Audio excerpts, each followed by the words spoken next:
Budine niku lho kula Kanjeng Nabi. Enggak ada air. Assalamualaikum warahmatullahi wabarakatuh. Waalaikumsalam warahmatullahi wabarakatuh. Alhamdulillah, bismillahirrahmanirrahim.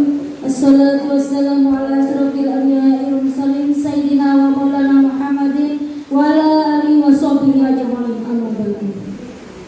Pertama-tama marilah kita panjatkan rasa puji syukur kehadirat Rabbi yang mana telah memberi kita keberkahan dan kesehatan sehingga kita bisa berkumpul di sini di SMPN 5 Jember dalam keadaan sehat walafiat. Amin. Salawat serta salam mari kita tunjukkan kepada Nabi Agung Muhammad Sallallahu Alaihi Wasallam yang mana telah membawa kita dari zaman jahiliyah menuju zaman yang telah berdarah yakni iman dan Islam. Baiklah, sebelum acara dimulai saya akan bacakan susunan acara sebagai berikut. Acara pertama yaitu pembukaan. Acara kedua menyanyikan lagu Indonesia Raya dan Mars Jember. Acara ketiga sambutan kepala sekolah, lanjut paparan PMM. Acara keempat sesi tanya jawab, dan acara yang terakhir itu penutup atau doa. Baiklah, sebelum acara kita mulai, marilah kita baca umum kita bersama-sama. Ila hadirat Nabi Mustafa Muhammad sallallahu alaihi wasallam. Lahumul Fatihah.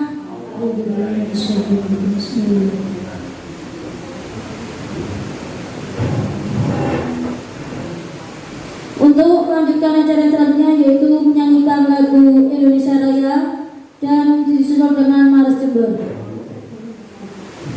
Hadirin mohon berdiri. Bapak Ibu mohon berdiri.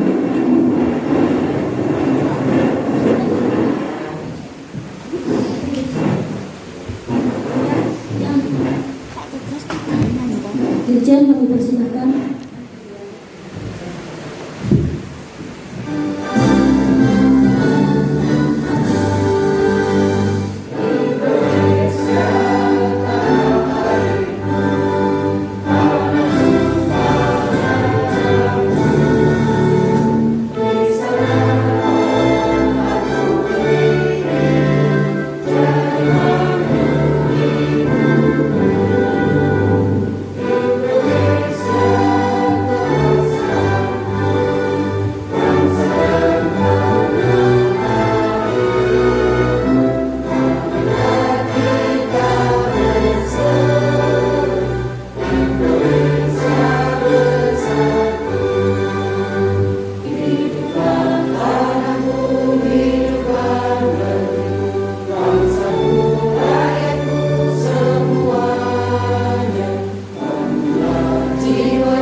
Hadirin mohon duduk. Baiklah, untuk acara selanjutnya yaitu sambutan Kepala Sekolah SMPN 5 Jember kepada Ibu Risa, kami persilakan. Terima kasih Bu Dini, terima kasih Bapak Ibu. Semoga kita dipanggil sehat, kuat dan barokah. Bismillahirrahmanirrahim. Assalamualaikum warahmatullahi wabarakatuh. Kita ini yang jagoan kita ya. Spama juara, Spama jaya dan semakin keren nih. Ya. Moga Bapak Ibu guys siap ya. Spama juara, Spama jaya dan semakin keren. Terima kasih, kita aplaus dan kita semuanya. Alhamdulillah di siang ini pukul 13.00 panjenengan bisa hadir untuk bekerjasama, untuk berkolaborasi, untuk menghadiri akhir laporan dari praktek pembelajaran dari implementasi kurikulum Merdeka tentang PMM, Platform Merdeka Belajar. Ini merupakan upaya kita, tanggung jawab kita sebagai seorang pendidik yang profesional. Baiklah Bapak Ibu, saya mulai dulu. Bismillahirrahmanirrahim. Alhamdulillahirrahmanirrahim. Wa bihi nasta'inu ala umuri dan batin. Wassalatu wassalamu ala asrofil anbiya'i wal mursalin sayyidina wa habibina Muhammadin rabbi sholli salli wa yassir amri wa hlul 'uqdatam min lisani yafqahu qawli. Amma ba'du. Yang saya banggakan Bapak Ibu guru, dengan selaku waka kurikulum, Pak Anas selaku waka kesiswaan, dan Bapak Ibu semuanya urusan dan tanggung jawab. Alhamdulillah, puji syukur kepada Allah Subhanahu wa taala karena pada siang hari ini kita bisa berkumpul, kita bisa berkomunikasi di tempat yang insya Allah barokah ini. Semoga pertemuan ini akan membawa manfaat untuk kita semuanya, untuk lembaga kita tercinta. Amin amin ya rabbal alamin. Yang kedua, salawat masalah tak lupa kita aturkan kepada kita Rasulullah yang senantiasa memberikan teladan bagi kita semuanya dalam menjalani amanah, dalam menjalani kehidupan ini. Semoga kita bisa meneladani beliau dan semoga kelak di yaumil akhir mendapatkan syafaatnya. Amin amin ya rabbal alamin. Bapak Ibu, pertama saya ucap sebelum saya paparan, terima kasih atas kehadiran panjenengan yang ini sudah direncanakan mulai minggu kemarin di hari apa sampai hari Sabtu kemarin juga diundur lagi hari Senin, dan hari Senin ini ya kebetulan Ibu pengawas tadi masih terkendala. Ini kayaknya saya sampaikan ke Bu Yanti, ke Bu Nani tadi, ke Bu Nini. Jadi beliau insya Allah terlambat ya, kalau nututi bisa hadir ikut ya, kalau tidak ya mungkin bisa kita sajikan video yang akan saya sampaikan, yang akan saya paparkan ya. Semoga ini tetap kita semangat, kita dipanggil sehat ya Bapak Ibu ya, dalam menjalani tugas ini dan tanggung jawab yang kita emban. Bapak Ibu, terkait dengan PMM yang sudah panjenengan laksanakan, yang sudah panjenengan proses ya, saya sebelumnya mohon maaf karena di injury time terakhir saya harus ngoyak-ngoyak karena memang itu adalah tanggung jawab kita semuanya, saya panjenengan, bagaimana data itu bisa masuk ke PMM. Itu merupakan pengelolaan kinerja yang terbaru ya. Jadi awalnya dulu kan belum pernah ya Bu Yati ya, belum pernah, baru kali ini karena nanti kinerja kita atau pengelolaan kinerja kita masuk di PMM itu juga ada penilaiannya Bapak Ibu ya. Ada penilaiannya, muncul nilainya sesuai ekspektasi, di atas ekspektasi, di bawah ekspektasi. Tapi alhamdulillah berkat kerjasama semuanya minimal itu sesuai ekspektasi. Walaupun ada beberapa yang di atas karena memang kompetensinya, kemudian kinerjanya itu bisa dipertanggungjawabkan. Tapi semuanya minimal baik dan sesuai ekspektasi. Alhamdulillah kita beri plus untuk Bapak Ibu guru Spama ya. Walaupun masih ada satu guru yang terkendala, ya insya Allah nanti akan selesai karena beliau masih sakit. Pak Heri tadi sudah menyampaikan izin ke saya tidak bisa hadir dan PMM juga belum tuntas, tapi insya Allah dalam bulan ini akan terselesaikan karena deadline-nya itu bulan Juni Bapak Ibu. Nah, panjenengan sudah selesai, maksud saya ketika sudah selesai ya kita bisa start nanti bagaimana bagaimana mengatur perencanaan untuk tahun ajaran 2024-2025. Bismillah nggih, semuanya saling berkolaborasi, semuanya saling bekerjasama. Intinya gini Bapak Ibu. Nggih ngapunten nggih. Untuk sesi PMM ini kan sudah pernah kita kumpul di sini nggih. Kemudian kita berlatih, ada yang pakai HP karena laptopnya juga tidak dibawa waktu itu. Nah, saya pikir dari sesi itu panjenengan sudah menindaklanjuti di rumah. Jadi apa yang harus dikerjakan? Jadi penilaian PMM itu ada 3 lingkaran, Bapak Ibu nggih. Lingkaran yang pertama adalah tugas kita sebagai pendidik profesional, yaitu praktek pembelajaran. Praktek pembelajaran itu Bapak Ibu, yaitu ketika panjenengan membuat modul, membuat perencanaan, model pembelajaran apa yang digunakan, kemudian metodenya bagaimana, kemudian medianya apa, itu kan perlu dipersiapkan nggih. Kemudian ada pra-observasi dan ada pelaksanaan observasi dan sudah dilakukan nggih. Kemudian ada pasca sebagai bentuk refleksi. Kemudian setelah itu kan kepala sekolah memberikan rekomendasi di bawah nih. Jadi berbagi praktek baik, kemudian kolaborasi dengan teman sejawat, mengikuti pelatihan webinar dan seterusnya. Kemudian panjenengan tidak lanjuti. Dari hasil proses itu apa tindak lanjutnya ketika panjenengan melaksanakan di lapangan? Ya, bukan hanya ketika diobservasi, tapi ketika panjenengan melaksanakan di lapangan. Apa yang menjadi tantangan-tantangan bagi panjenengan ketika panjenengan melaksanakan proses pembelajaran maupun melaksanakan kinerja yang lain? Itu dituangkan di situ. Nih. Tapi di situ ada 3 opsi.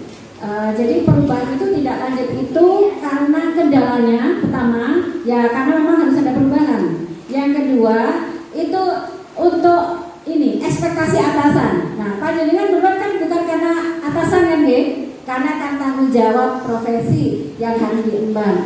Terus yang ketiga itu sadar akan tantangan yang panjenengan tantangan kendala di lapangan itu permasalahan itu sadar itu sebenarnya bukan dari yang lain tapi secara internal. Itu ada 3 opsi Bapak Ibu. Jadi sebenarnya kalau kita memilih yang atas hanya berubah. Nah sekarang impactnya apa ke lembaga? Dampaknya apa? Tapi kalau yang kedua itu hanya memenuhi ekspektasi atasan, boten kan nggih? Terus yang ketiga sadar bahwa tantangan yang dihadapi itu kendala yang dihadapi sebenarnya secara internal, secara pribadi, secara personality. Jadi apa yang harus mengenai sarana, mengenai kompetensi, mengenai komunikasi, kerjasama itu sebenarnya tergantung kita. Jadi contoh namanya ketika kita berada di tempat yang baru sudah kita. Di situ banyak orang Bapak Ibu. Situasinya beda. Kalau kita diam, adakah perubahan terhadap kita? Dampaknya ada enggak?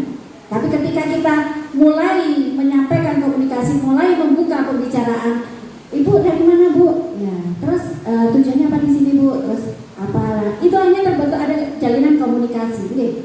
Kita tidak perlu menunggu secara eksternal, tapi secara internal monggo semangatnya, motivasinya. Ada yang bisa merubah adalah diri kita sendiri, bukan orang lain, bukan atasan, bukan aturan, tapi bagaimana panjenengan melaksanakan profesionalitas itu dengan baik. Itu yang pertama. Terus setelah itu kemudian refleksi. Ya saya sudah secara umum sudah memberikan bahwa guru itu sudah melaksanakan tidak lanjut dengan baik, berefleksi sehingga memberikan dampak perubahan yang baik kepada peserta didik. Itu secara umum. Terus lingkaran yang kedua Bapak Ibu itu tentang perilaku pegawai. Perilaku pegawai ini banyak, yang panjenengan rencanakan di LHK dulu itu, ada kompleksitas, ada integritas, ada pelayanan, ada kapabilitas, di situ banyak dan ada indikatornya. Jika yang panjenengan laksanakan itu berdampak kepada lembaga, ya saya cerita. Kalau tidak berdampak, ya ada pilihan, opsi pilihannya. Nah itu yang mempengaruhi nilai. Monggo sama-sama berefleksi. Saya juga sebagai kepala satuan pendidikan juga harus berefleksi, evaluasi diri, panjenengan sama intinya apa yang kita lakukan untuk kemajuan lembaga. Terus lingkaran yang ketiga Bapak Ibu, itu ya sertifikat yang panjenengan ikuti. Misalkan mengikuti pelatihan tentang model pembelajaran, kan keluar sertifikat ya panjenengan upload. Terus ditambah tugas wali kelas, panjenengan buat, kan sudah saya kirim itu sudah contohnya nih di Google Drive itu banyak di situ laporan laporan operator sekolah, laporan bendahara, laporan ekskul ada itu, tinggal panjenengan buka. Kalau tidak buka ya sudah, dan saya kirim nanti. Betul ya? Nah itu sudah, tinggal nambahin foto, terus kondisi, bagaimana kondisi terkait dengan masing-masing wali kelas. Kemudian laporan wali kelas dan lain-lain. Nah, kalau sudah terpenuhi semua, selesai sudah. Itu tugas utama kita. Itu nih Bapak Ibu terkait dengan tugas tambahan yang masuk di lingkaran yang ketiga. Itu mengenai PMM Bapak Ibu. Berikutnya untuk ini agar segera tersampaikan, saya akan memberikan paparan tentang monitoring, hasil evaluasi dari saya, hasil tugas saya perlu saya sampaikan. Bagaimana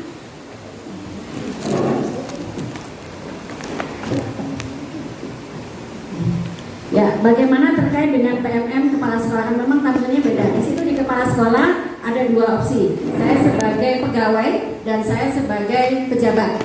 Kalau saya sebagai pegawai, ya ada sama dengan panjenengan. Yang harus saya siapkan itu ada berapa tadi Bu Bella? Ada 7 atau 8 ya sertifikat ya. Itu saya upload.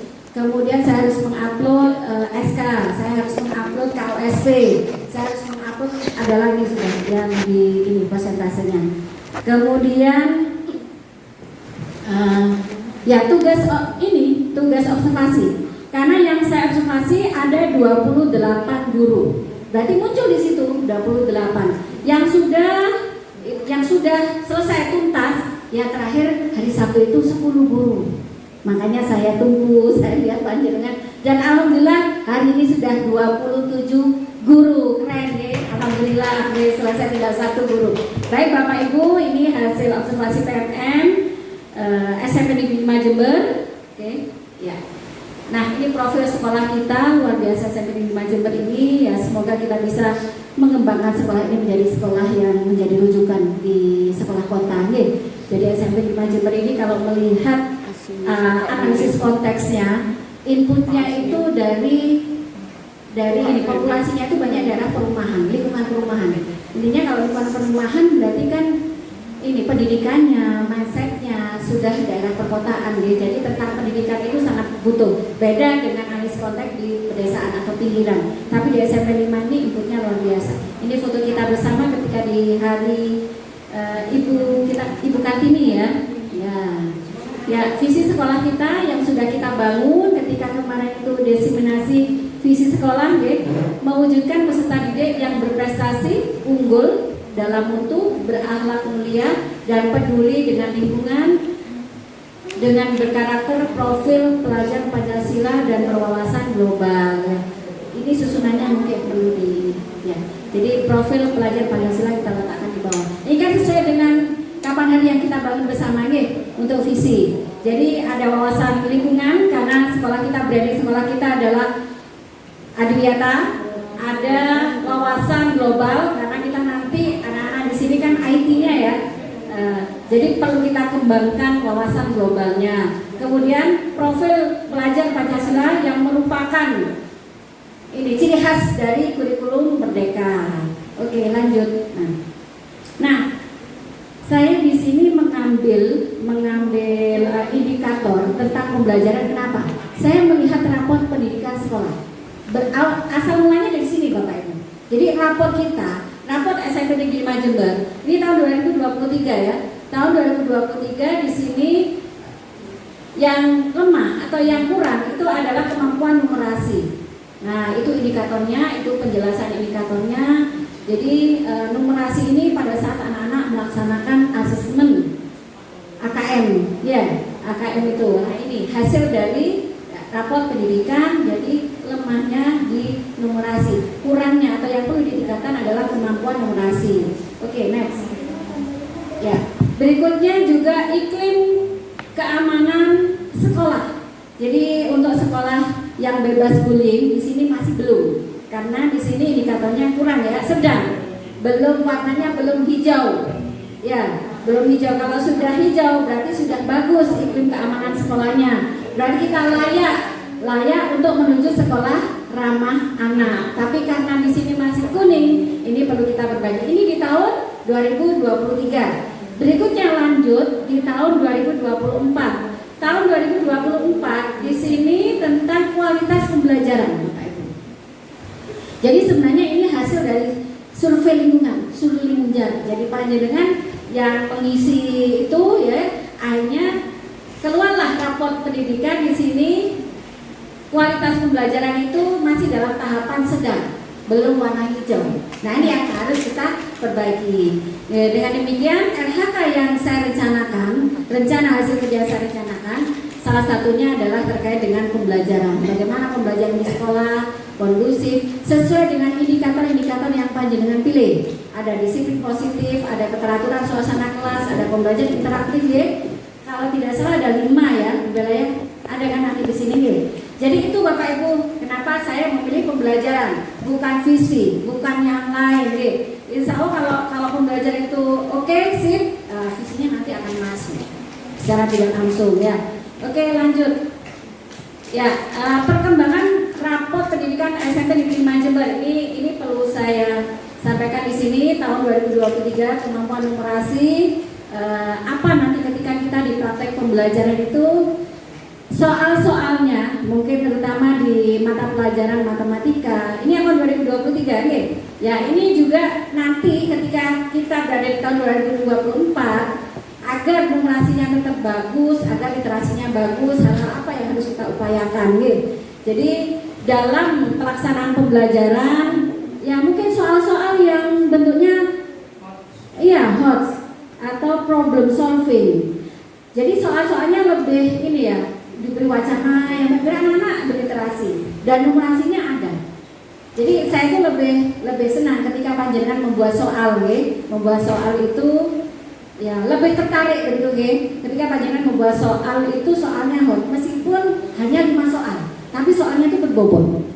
Bisa diambilkan dari soal-soal AKM yang tahun lalu. Tapi kalau multiple choice, nah itu yang tidak mengarahkan anak-anak untuk berpikir berkelanjutan.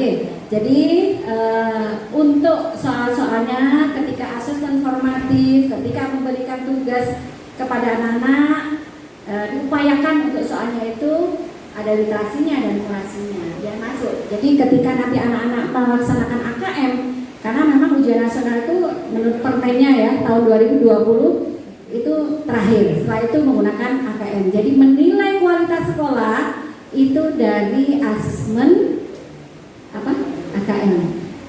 AKM ya, dari AKM. Asesmen kompetensi minimum. Yang dilaksanakan insya Allah di awal semester ganjil. Nah ini perlu disiapkan nanti panjenengan ketika memberikan soal itu ya soal hot itu yang mengarah ke sana.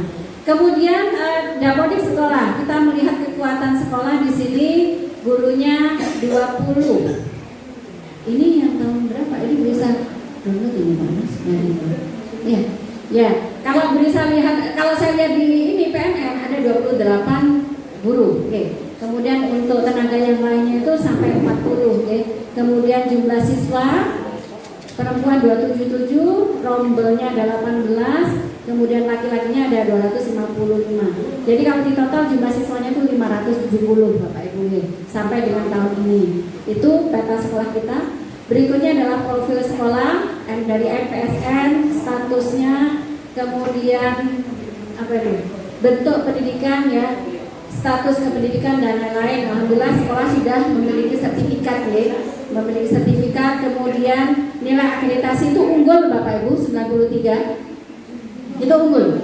Mungkin kalau di sekolah kota itu angka 90 91 itu. Kalau 93 itu unggul, luar biasa nih. Oke lanjut next. Ya. Kurikulum kelas 7 kurikulum merdeka.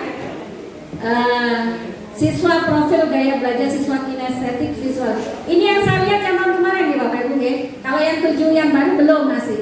Yang 7 tahun lalu. Kelas 9 yang sudah lulus Jadi profil gaya belajarnya dalam kinestetis visual. Jumlah siswanya 190. Kelas 8 kurikulum merdeka. Ya nanti akan kurikulum merdeka profil gayanya belajar siswa kinestetik visual, betul. Kalau yang kelas 9 ya ini masih visual, oke. Jadi intinya bagaimana panjenengan merencanakan modul itu juga perlu memperhatikan gaya belajar karena terkait dengan profil siswa, terus kesiapan belajar, minat siswa itu perlu diperhatikan. Oke, next ya. Ini belum masuk ya indikatornya belum. Ya, indikatornya ini Bapak Ibu, indikatornya yang sudah saya observasi. Satu, ada keteraturan suasana kelas, ada pembelajaran interaktif, kemudian ada disiplin positif. Satu lagi ada itu yang merupakan saran dari PMM. Jadi Bapak Ibu ketika praktek pembelajaran, ketika membuat RHK yang disarankan ya 5 indikator itu. Dan yang paling banyak ini keteraturan suasana kelas ya. Ya. Jadi bisa nanti dimasukkan ya. Kalau disiplin positif di sini ada 7. Keteraturan suasana kelas ada 7 juga. Aktivitas interaktif ada 6. Instruksi pembelajaran ada 3. Selain itu, iya nggak ada. Instruksi yang adaptif belum. Jadi 4 ya. Ya, sebenarnya kalau tercover semua itu akan berpengaruh ke rapor pendidikan. Tapi ya sudah terlaksana. Alhamdulillah sudah tuntas semuanya dan tinggal 1 yang belum. Oke. Ini hasilnya Bapak Ibu di PMM saya. Jadi dari 28 guru yang belum 1, kemudian kumpulkan dokumen itu dokumen saya, ya, dokumen kepala sekolah yang mengikuti pelatihan ya. Alhamdulillah tinggal 1 yang belum. Kita upayakan bulan Juni karena penilaian observasi itu kan sampai bulan Juni ya. Tapi kan alhamdulillah yang sudah nak mikir ya. Artinya nanti bagaimana persiapan tahun ajaran baru. Oke, lanjut ya. Kendala praktek pembelajaran. Dari hasil tindak lanjut panjenengan melaksanakan rekomendasi kepala sekolah, ini yang saya rangkum nggih. Yang pertama, terbatasnya sarana dan prasarana. Ya, ini monggo ya bagian sarana, nanti bagaimana kelengkapannya. Tapi yang jelas di sini pemanfaatan Bapak Ibu. Nggih. Ada 2 LCD, tapi belum bisa dimanfaatkan. Nah, Pak ada itu kan enggak semua enggak dilengkapi. Itu ya. Sudah ada LCD-nya, tinggal panjenengan nanti pinjam, mungkin nanti lebih tertib lagi ada buku peminjaman, ada buku pengembalian tanda tangan begitu. Sehingga pemanfaatan LCD itu ada. Yang kedua, kolaborasi dengan teman sejawat. Nah, ini perlu adanya komunitas belajar di SMP Negeri 5. Ini harus kita bentuk, kombel, okay? Jadi komunikasi dengan teman sejawat. Misalkan Bu Fitri ada masalah muridnya, sharing bagaimana untuk mencari solusinya. Nah, bisa dituangkan ke dalam PMM, ya, sharing tentang pembelajaran. Dengan teman sesama mapel ya Bu ya? Iya, boleh. Dengan lintas mapel juga nggak apa-apa, gitu. Apalagi dengan 1 mapel, lebih efektif itu. Terus yang ketiga, kompetensi diri dalam iptek deh, Bapak Ibu. Ya, yang saya katakan zaman hari itu bahwa yang belajar itu bukan hanya murid, bukan hanya peserta didik, tapi kita sebagai pendidik juga harus selalu update, harus selalu belajar. Apalagi kita sudah mendapatkan tunjangan profesi yang itu digunakan untuk peningkatan kompetensi. Monggo nanti semangat belajarnya. Kita tidak usah kemana-mana. Ketika dulu bulan minggu maupun pelatihan harus ke Surabaya, berarti dulu, harus ke Batu Malang, harus ke Rembanan. Nah, sekarang itu sudah siap Bu di PMM Bu, tinggal klik ya, panjenengan baru masak dibuka di rumah nih ya, ya bisa nanti yang kita. Artinya kita mau ikut pelatihan, kita mau mengembangkan diri, tidak usah ribet, bisa mengembangkan diri, Ya, berikutnya pembagian waktu saya dalam membuat modul dan materi dalam kelas, Makanya Bapak Ibu, di poin 3 poin 4 Poin 4 ini kan nanti kita persiapan modul. Kita coba cari waktu, kita fokus nanti bagaimana kita merencanakan modul. Sharing. Terus apalagi ada kegiatan P5, apalagi ada kegiatan Adiwiyata. Kita sharing. Selesai. Nah, kan kita sudah punya rambu-rambunya, tinggal jalan sudah. Tidak perlu ketika di pertengahan pelaksanaan kita harus membuat jurnal, kita harus membuat modul, oke? Monggo, kita saling melengkapi, kita saling membantu. Bisa, pasti bisa. Insya Allah bisa, oke? Ya Bu Nana ya? Iya, oke, sip. Ya, berikutnya yang kelima, pengakuan saya terhadap siswa yang difabel atau berkebutuhan khusus. Ini Bapak Ibu, kapan hari saya mendapatkan materi tentang pembelajaran berdiferensiasi. Oke. Memang kalau ada siswa kita yang di kelas ada satu atau dua siswa itu masih bisa tertangani. Tapi ketika sudah lebih banyak, ini kita tidak mampu. Ini harus kita evaluasi. Ya, jadi nanti ketika kita asesmen diagnosis ada siswa yang berkebutuhan khusus, ini jangan dijadikan satu kelas. Dipencet. Ya, bagaimana lah biar tertangani. Karena anak berkebutuhan khusus harus ada guru pendamping. Yang lebih spesial guru pendampingnya adalah dari lulusan dari dari ini PLB, pendidikan luar biasa. Meskipun kita meskipun dalam pelatihan, panjenengan sudah pernah mengikuti pelatihan sekolah inklusif? Belum. Nanti dicari ada di PMM. Satu tuh di PMM ada ya Pak Nas ya? Pendidikan inklusif ada ya? Ada. Di SIMPKB ada. SIMPKB tinggal cari pelatihan itu, atau di PMM ada Bapak Ibu, pembelajaran inklusif ada. Jadi memang kita tidak boleh menolak, karena kalau kita menuju sekolah ramah anak Bapak Ibu, kita tidak boleh menolak. Tapi juga harus kita analisa, kita asesmen. Ini kita mampu tidak? Kalau tidak mampu ya kita arahkan ke lembaga yang lebih yang lebih fokus nih.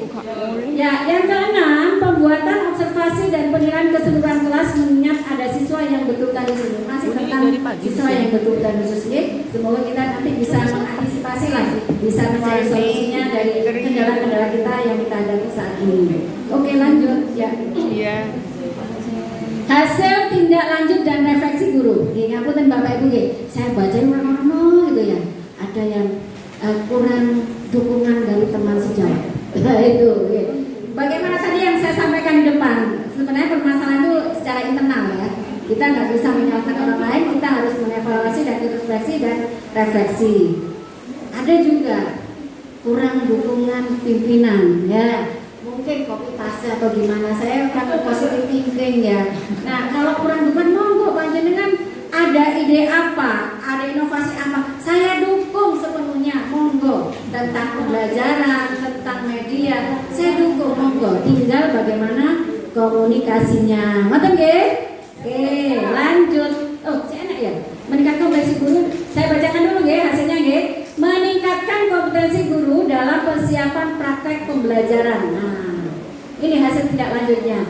Paling tidak guru sudah menyiapkan. RPP Bu Fitri meni-meni, RPP Pak Anas juga bagus. Setelah ada permainan, ada kuisnya, ya. Jadi ini dampak positif lah. Bu Bella juga kreatif semua Bapak Ibu. Jadi guru menyiapkan. Terus yang kedua, menggunakan dan memanfaatkan sarana prasarana yang ada semenarik mungkin. Misal menggunakan halaman dan tumbuhan sekolah. Monggo, anak-anak itu tidak perlu diajar di kelas saja. Pokoknya jam pertama sampai jam ke-7, tepat jam terakhir ya. Kalau jamnya Pak tegas enak ya. Tapi kalau pas jamnya yang butuh pemikiran ekstra, ngantuk. Ajak dulu keluar, outing di kelas. Mau memanfaatkan lapangan voli, mau memanfaatkan aula, mau memanfaatkan musola, monggo, itu juga tempat pembelajaran. Nah, apalagi kita sudah kerjasama dengan BI ya, semoga nanti ada tindak lanjutnya.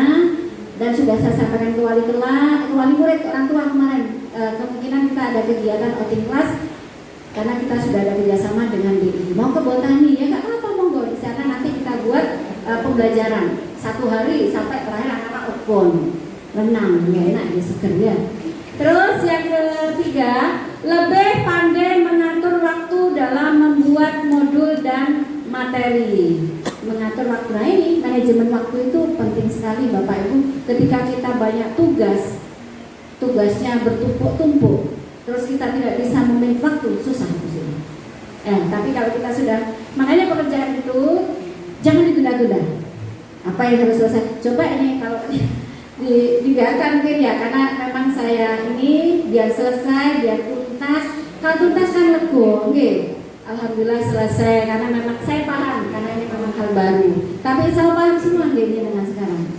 Yang PMM, ya apa Bu Fitri, ngerti sudah?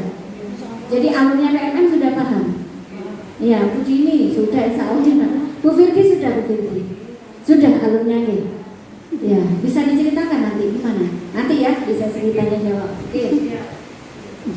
Terus yang keempat, membedakan standar penilaian antara siswa yang berkebutuhan khusus. Nah, ini pembelajaran berdiferensiasi. Bapak Ibu, analognya pembelajaran berdiferensiasi dalam satu pembelajaran. Misalkan ini ya, anak-anak harus bisa lari mencapai 50 meter. Nah, semuanya harus bisa mencapai itu.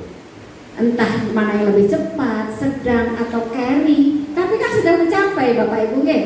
Nah, sudah tercapai targetnya 50 meter. Nah, mungkin yang membedakan adalah di proses. Itu, nggih. Mungkin ada nilai ini KKM pas atau di atasnya tinggi. Kalau memang sudah tidak bisa, monggo, nggih. Tapi panjenengan bisa memberikan bukti dokumen yang otentik dari proses pembelajaran. Kalau misalkan mau nih 90, karena memang saya yakin nih misalkan seperti kemarin Bu Fitri 98, Bu, ujiannya cuma salah 2. Loh iya, monggo sudah. Karena memang itu nilai yang diperoleh anak-anak, hasil upaya anak-anak. Oke, next ya. Ini kegiatan sekolah Adiwiyata. Ya alhamdulillah anak-anak ini sudah sedikit banyak saya lihat, meskipun berapa persen ya sudah mulai karakter. Bagaimana kita bisa tetap menjaga ini, tetap ya paling tidak harus meningkatkan. Nanti kita rencanakan modulnya, jurnalnya. Kemudian ini kemarin ya bulan awal-awal saya datang ke sini untuk mengarahkan anak-anak tentang mindsetnya, tentang pemikirannya untuk masa depan. Jadi ada tambahan ekstrakurikuler Big Air. Ini monggo BK, karena di sini yang mengomandani ya ini adalah BK. Ada Bu Faiz, ada Bu Tutut, Pak Heri sakit ya. Monggo Bu Faiz, komunikasi sudah ada nomornya Pak Adi. Oh betul ya, paling kan Pak Bu Faiz juga harus punya. Jadi nanti bagaimana kegiatan anak-anak ke depan, bagus kok ini. Terus ini kegiatan sekolah PR ketika di SMA 4 ya, itu dengan anak-anak ini harus ditindaklanjuti. Ini kita semua bersama kita bisa. Siap ya Bapak Ibu, ke? Spama juara. Spama keren-keren ya. Jaya-jaya dan semakin keren ya. Ini bersama kita bisa. Alhamdulillah acara Punawiyata berjalan lancar walaupun ada kerikil-kerikil lah. Itu adalah proses pembelajaran ya. Oke, lanjut ini membangun sistem manajerial. Kemudian dokumentasi berikutnya. Ini tema kewirausahaan yang dikomando Bu Nini ya, sudah masuk di YouTube-nya. Terus ini monggo dimanfaatkan Bapak Ibu, ini sudah hampir 4 bulan nganggur, monggo dimanfaatkan media ini. Kemudian sarana pembelajaran. Oh, ini hasil sertifikat saya. Yang pertama adalah tema ruang belajar berbagi dan berkolaborasi dalam implementasi kurikulum Merdeka. Kemudian juga saya belajar tentang pemanfaatan Canva, karena di guru penggerak itu tugasnya presentasinya ya lebih efektif dengan Canva daripada presentasi PPT itu lama. Tapi kalau sudah Canva itu sudah ada template-nya, kita tinggal milih. Terus yang ketiga, pelatihan guru cerdas lewat pembelajaran seimbang, keseimbangan antara otak kiri dan otak kanan. Kemudian yang keempat, berbagi praktek membangun ekosistem literasi yang kondusif. Terus yang kelima, pelatihan strategi sekolah asesmen nasional, persiapan AKM. Yang keenam adalah merancang proses pemantauan dan evaluasi pengelolaan PMM yang sedang saya lakukan. Kemudian yang ketujuh adalah diklat nasional dengan tema mengukur kemajuan belajar siswa dengan pendekatan asesmen dalam kurikulum Merdeka. Oke, next. Ya, terima kasih. Demikian Bapak Ibu paparan hasil kerja kita semuanya tentang observasi PMM tentang praktek pembelajaran. Semoga yang kita upayakan bersama ini akan merubah nilai raport pendidikan akan semakin baik.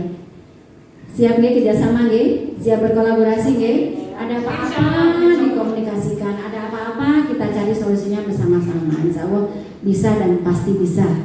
Demikian Bapak Ibu paparan dari saya. Semoga bermanfaat. Saya akhiri. Wassalamualaikum warahmatullahi wabarakatuh.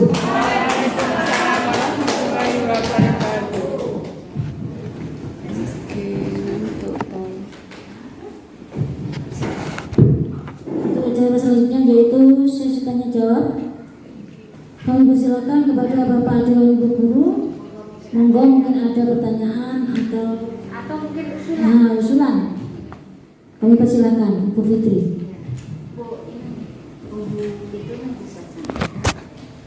Gak usah pakai mic ya, Bu. Iya, mau pakai mic siapa Pak? Oh iya, yuk. Ya, Bu. Assalamualaikum warahmatullahi wabarakatuh. Waalaikumsalam warahmatullahi wabarakatuh.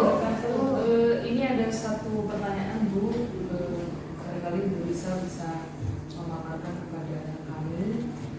Yang ini sesuatu yang sepertinya belum pernah kita lakukan, yaitu tentang standar penilaian untuk siswa berkebutuhan khusus.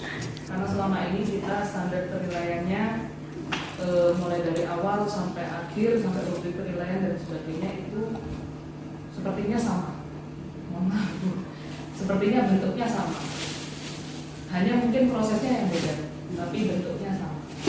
Nah, standar penilaian untuk siswa berkebutuhan khusus ini bagaimana, Bu?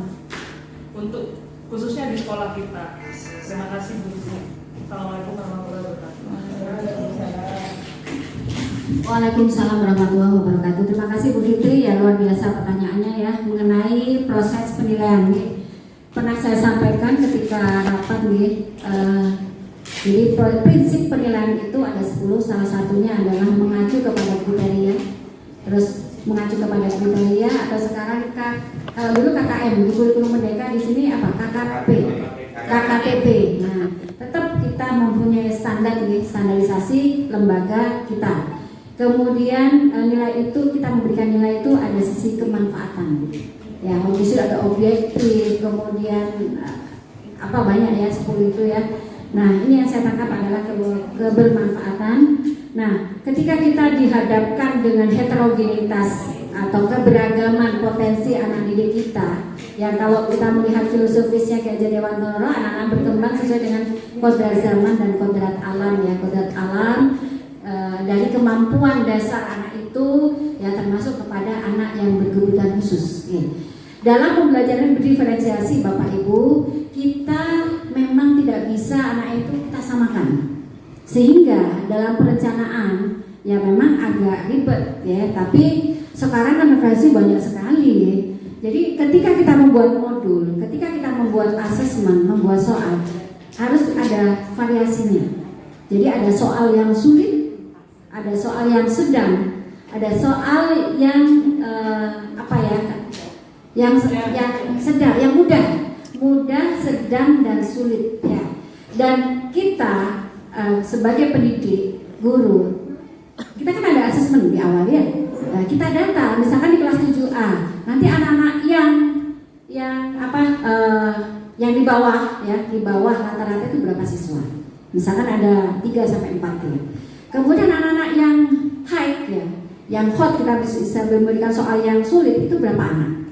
Nah, yang sedang itu berapa anak? Jadi setidaknya kita membuat level yang ini rendah, yang sedang dan yang atasnya. Kita harus mempersiapkan 3 soal itu Bu. Ya. Tapi Jadi dengan KKM yang sama ya? Dengan KKM. iya, karena KKM sekolah. Iya, KKM sekolah itu kan sudah melengkapi satu dengan yang lain. Kalau dulu ya, kan matematika itu berapa, PKN berapa. Ketika kita menentukan KKM ya, insya Allah jangan yang pernah berproses. Ada intake, ada kompleksitas, ya kan? Intake itu ada daya dukung ya sarana, gitu. Itu diperhatikan sampai ketemulah 75. Nanti misalkan ada guru yang lulus S2, nah itu intake-nya juga daya dukungnya harus naik Bu, Bapak Ibu. Jangan dia berarti tidak ada perkembangan. Ketika kita nanti melengkapi sarana, LCD-nya ada plus ada misalkan, itu juga daya dukungnya harus naik Bapak Ibu, nggak bisa stagnan. Karena ketiga hal ini yang bisa menentukan berapa nilai KKM sekolah. Ya, jadi meskipun matematika yang seperti itu ya, kemudian ada prakarya, tapi kita sudah menentukan melalui proses KKM sekolah itu sekian. Ya sudah kan mengacu kepada kriteria. Mau tidak mau, anak itu harus bisa mencapai itu batas minimal. Itu. Bagaimana caranya? Ya tadi kita siapkan soal yang mudah. Berarti anak itu sudah bisa di levelnya. Anak itu sudah bisa. Mungkin di mapel bahasa Inggris berbeda ketika di mapel bahasa matematika, berbeda ketika di mapel PKN. Begitu. Oke. Ya itu. Yang penting anak-anak bisa mencapai 50 meter tadi. Sudah tercapai targetnya, sudah. Tapi di prosesnya itu yang membedakan. Ini falsafahnya apa Bapak Ibu? Kalau saya petik nih, kita menghargai upaya seseorang.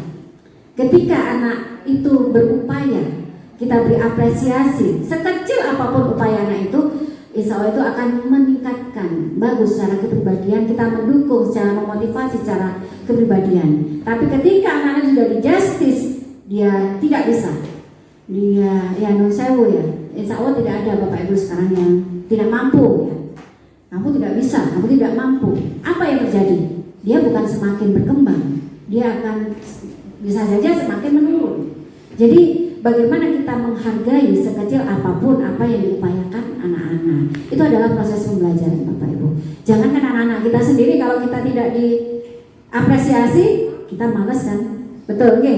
Ya, tidak diperhatikan seperti itu, oke?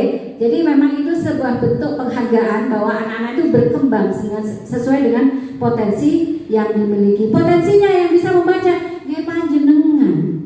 Mungkin Bu Fitri kan ada, Bu, ini pintar Bu bahasa Inggrisnya. Ya, makanya saya berani memberikan nilai sekian. Nah, itu kan sudah bisa membaca, gitu, oke? Sama ketika matematika, anak-anak mungkin tidak bisa menghitung ya, Bapak Ibu. Masuknya dia sudah nggak ngerti angka. Katakan dia tidak ngerti angka, ini angka 1, 2 nggak ngerti bentuknya. Tapi ketika masuk kita terima, kita proses pembelajarannya, pendidikan. Anak itu sudah tahu, oh ini angka 1, ini angka 2. Kemudian operasinya itu sudah progres Bapak Ibu. Nggak perlu muluk-muluk aljabar ke ini. Ya Bu Yati ya, itu sudah perlu kita apresiasi. Itu Bapak Ibu. Karena kemampuan kompetensi itu bukan hanya ketika duduk mendengar Bapak Ibu guru, tapi ketika anak-anak mengimplementasikan apa yang dimiliki keluar, bagaimana dia bisa menghargai orang lain, bagaimana dia bisa berkomunikasi, bagaimana dia bisa berbuat dengan orang lain, itu kan sudah kompetensi. Jarang-jarang kadang ada siswa yang mungkin akademiknya dulu itu dikatakan pintar ketika anak itu mampu di sains, betul ya Bapak Ibu? Ketika tidak bisa matematika dianggap tidak mampu, kan tidak seperti itu. Itu. Jadi kita perlu memahami potensi anak-anak dan yang perlu kita siapkan. Meskipun ulangan gitu Bapak Ibu, jadi soalnya memang harus ada variasinya. Oh, anak ini kalau diberi soal yang seperti ini ya nggak bisa, jelas nggak bisa. Tapi setidaknya anak sudah berkembang. Makanya nanti saya sudah ngobrol dengan beberapa Bapak Ibu guru, kita persiapan ruangan khusus pembelajaran apa itu? Oh iya, yang itu. Enggak, yang mengatasi anak-anak yang nggak bisa baca, nggak bisa hitung. Pembelajaran khusus anak-anak berkebutuhan khusus. Jadi yang tidak bisa baca mungkin sesekali kita tarik. Mungkin ada guru-guru yang ini, dan anak-anak perlu kita tanamkan yang lain. Jangan pas ada anak yang tidak bisa baca, kita justice, kita pojokkan, ini yang tidak benar. Itu harus kita sampaikan kepada anak bahwa kemampuan itu beragam. Mungkin dia tidak mampu di bidang ini, tapi anak-anak itu mampu. Nah, ya itu ya Bu Fitri ya. Jadi perlu kita siapkan soal, tapi harus kita asesmen dulu. Syukur-syukur anak-anak kalau standar semua. Nah mungkin ya, mesti bervariasi kan. Meskipun standar juga ada variasinya. Itu ya Bu Fitri ya. Ya kalau nilai yang perlu kita apresiasi ya kita apresiasi. Ya begitu. Nilai kita pakai sisi kemanfaatan. Nah itu kemanfaatan. Kita harus berpikir panjang ketika kita memberikan nilai Bapak Ibu. Nah, harus berpikir kan bilang anak berkebutuhan khusus ini gimana Bu? rapopo. Gak kira mau SMA siji. Kan gitu. Tapi kalau anak-anak yang punya kompetensi, yang punya mindset saya nanti mau masuk SMA 1 dan kompetensinya mendukung, jangan ini sudah enggak pulaan nilai sudah. Nggih, yang penting proses ada Bapak Ibu, tidak serta-merta blah berangkat karena jenengan memberikan nilai 8. Abrakadabra panjenengan memberikan nilai 9. Tidak seperti itu, ada proses, nggih? Ya, wes Bu Fitri ya. Oke? Oke, siap. Wes, ada lagi? Sampun nggih? Ada nggih? Tetap semangat semuanya, semoga sehat, barokah. Sekali lagi terima kasih atas kerjasamanya dan kesempatan sehingga kita bisa mengupas lebih jauh tentang PNM dan praktek pembelajaran. Monggo saya serahkan Bu Dini lagi. Alhamdulillah, semoga semua ini bermanfaat untuk anak-anak khususnya zaman kita bagi Bapak Ibu guru umumnya. Dan semoga SMPN 5 juga nanti menuju sekolah yang ramah anak. Amin. Amin. Dan program-program kita ke depan lancar dan bermanfaat. Amin. Baiklah di penghujung acara, mari kita tutup bersama-sama dengan bacaan Alhamdulillahirabbil alamin. Maaf jika ada salah kata. Dan kami ucapkan Assalamualaikum warahmatullahi wabarakatuh. Bapak Ibu ada